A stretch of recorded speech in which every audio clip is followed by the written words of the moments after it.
ద్వారా తమ సమస్యలను పరిష్కారాలను భవిష్యత్తులో జరగబోయే మంచి చెడులను తెలుసుకోవచ్చు. అందుకే ఈ రూపాన్ని స్వప్నవారాహి అని పిలుస్తారు. నవరాత్రుల 3వ రోజు స్వప్నవారాహిని పూజించాలి.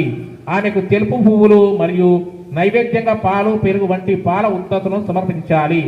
స్వప్నవారాహి ఓం స్వప్నవారాహే విద్మహే సుప్త వక్తాయ ధీమహి తన్నో వారాహి ప్రచోదయాత్. ఈ మంత్రాన్ని లేదా ఓం ఐం స్వప్నవారాహే నమః అని 108 సార్లు మనసులో ధ్యానం చేసుకొని ఆమె రూపాన్ని ధ్యానిస్తూ పూజ చేయాలి.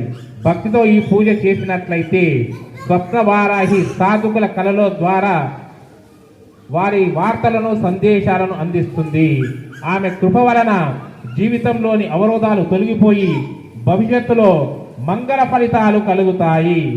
ఓం ఐం స్వప్నవారాహే నమః అనుకుంటూ 108 సార్లు మనసులో ధ్యానిస్తూ ఉండాలన్నమాట. మీకు కలలో జరగబోయే నిజాలు కనిపిస్తాయి. ఓం శ్రీ వారాహే నమః. పంతులు గారు నైవేద్యం.